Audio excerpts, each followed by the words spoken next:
हरि ओम। इदं राष्ट्राय इदन्न मम। सीतारामचरित अति पावन, मधुर सरिस और अति मन भावन। सीताराम चरण रति मोरे, अनुदिन बढ़हि अनुग्रह तोरे। श्री रामचरित मानस में अंकित इन पंक्तियों के साथ आज हम प्रारंभ करने जा रहे हैं पथिक संदेश लेख पाठन का नया अंक। सीताराम जी की बात हो रही है तो उन्हीं की लीला से संबंधित एक लेख नवंबर माह के पथिक संदेश में छपा हुआ है।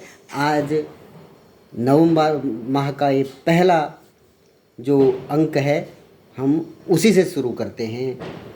इससे पहले हम आगे बढ़ें, आपसे अनुरोध है कि इस पोस्ट को लाइक करें, इस चैनल को सब्सक्राइब करें और राष्ट्रवादी पत्रिका पाठन के इस अभियान को अपना समर्थन दें।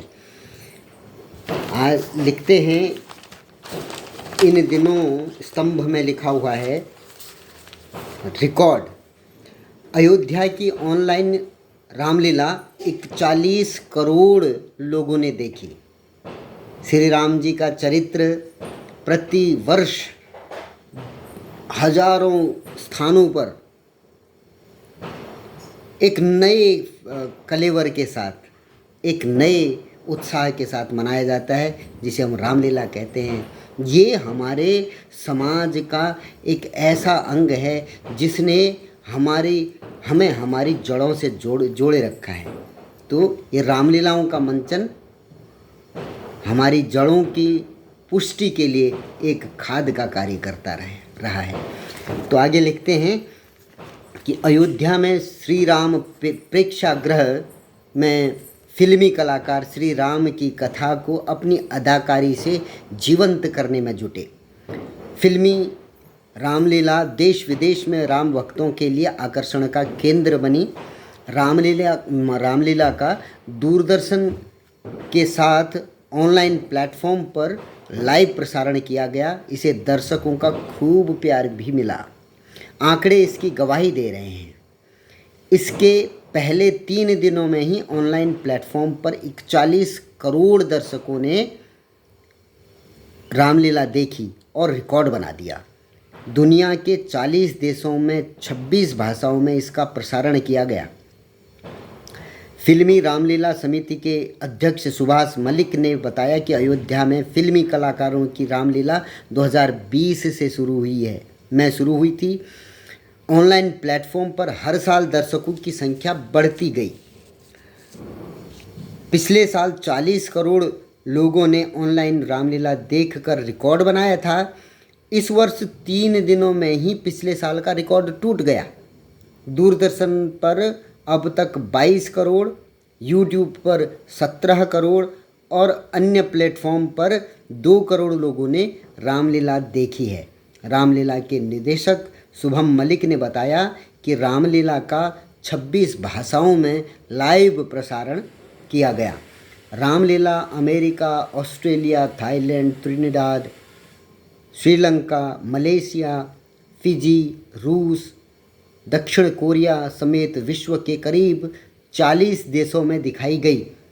फिल्म में देश में हिंदी, मलयालम, तेलुगु, तमिल, बंगाली, पंजाबी और गुजराती आदि भाषाओं में राम कथा का प्रसारण दर्शकों ने घर बैठकर देखा। इन फिल्मी कलाकारों ने इस पर काम किया। अभिनय में रामलीला में अभिनेता बिंदु दारा सिंह, मनीष पॉल, अवतार गिल, रजा मुराद, राकेश बेदी, वेद सागर, अनिमेश मिड्ढा, विनय सिंह समेत अन्य विभिन्न भूमिकाओं में नजर आए। जबकि प्रख्यात अभिनेत्री भाग्यश्री, शिवा, ऋतु शिवपुरी, अमिता नागिया, मैडोना, पायल गोगा कपूर भी विभिन्न भूमिकाओं में दिखी।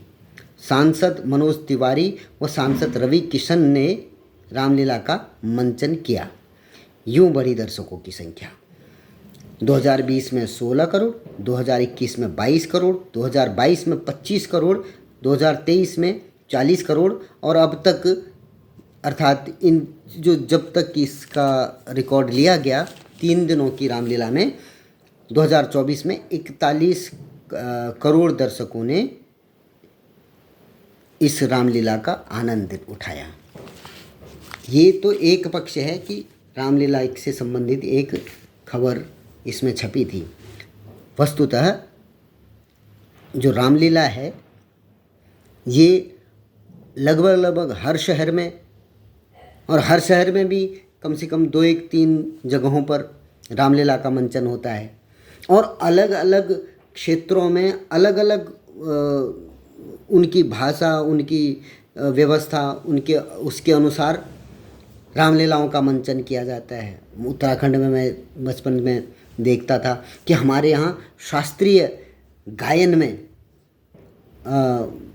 रामलीला का मंचन होता था। वहाँ की सारी रामलीलाओं में हर पात्र शास्त्रीय गायन की विधि से अपने अभिनय का लोहा मनवाते हैं और गायन का भी लोहा मनवाते हैं। तो ऐसे ही अलग अलग देश के अलग अलग हिस्सों में, विदेशों में उनकी व्यवस्था के अनुसार इस रामलीला का मंचन होता है। एक ही कथा, वही कथानक, वही परिदृश्य, लेकिन हर बार उस रामलीला में जाने का, वहाँ पर एक नए उत्साह के साथ उसी कथा को बार बार सुनने का एक अनूठा क्रम हजारों सालों से हमारे देश में चला है।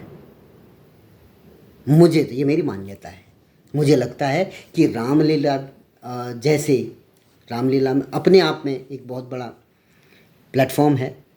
रामलीला ने हमारे देश को अपनी जड़ों से जुड़ने का बहुत बड़ा साधन दिया। रामलीला ने हमारे देश में प्रतिभाओं के प्रकटीकरण का एक मंच, एक परमानेंट मंच दिया। रामलीला ने व्यक्ति के अंदर व्यक्तित्व के निखार के लिए हर क्षेत्र में, हर दूर दराज का क्षेत्र हो, शहर हो, गांव हो, हर जगह एक समाज में, जीवन में कैसे जिया जाए और कैसे व्यक्ति ने अपने आप का विकास करना है, उसके संबंध में एक अनूठा प्लेटफॉर्म दिया। जैसे कई बार होता है कि लोग जो है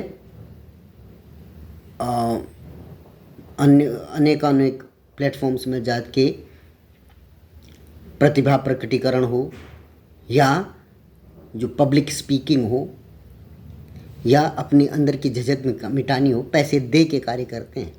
परंतु ये हमारे समाज जीवन में ये एक नैसर्गिक जो है पद्धति थी, जिसको अगर आप धर्म, रीति रिवाज आदि से भी ना जोड़ें, एक मानव जीवन में मनुष्य ने किस तरीके से अपना विकास करना चाहिए, उसकी पूरा भूमिका वहाँ से बनती है। तो इसका, रामलीलाओं का हमारे समाज जीवन में बहुत बहुत बहुत ज़्यादा असर रहा है और आगे भी हजारों हजार साल तक रहेगा। और जिस तरीके से हम देख रहे हैं कि ऑनलाइन माध्यमों के से भी भाई हर साल वो प्रसारित होती है, जो सामने सामने का होता है वो तो एक अलग अनुभव होता ही है, परंतु ऑनलाइन माध्यम से भी जब हम देख रहे हैं कि हर साल नई संख्या जुड़ रही है, इसका अर्थ है कि भगवान की एक असीम कृपा है कि हमें हर बार ये रामलीलाएं नित नई लगती हैं। इसीलिए हम कहते हैं कि हमारी जो संस्कृति है, हिंदू संस्कृति है, ये चिर पुरातन, नित नूतन है। आज के इसी अंक में, इन्हीं पंक्तियों के साथ हम आज के इस अंक का विश्लेषण समाप्त करते हैं। पुनः किसी दूसरे अंक के साथ आपके सम्मुख उपस्थित होंगे। तब तक के लिए धन्यवाद। जय श्री राम। आप सभी को दीपावली की बहुत बहुत शुभकामनाएँ। आपने बैकग्राउंड में आवाज़ें भी सुनी होंगी, दीपावली की आतिशबाजियाँ चल रही हैं। आप सभी को शुभकामनाएँ। धन्यवाद।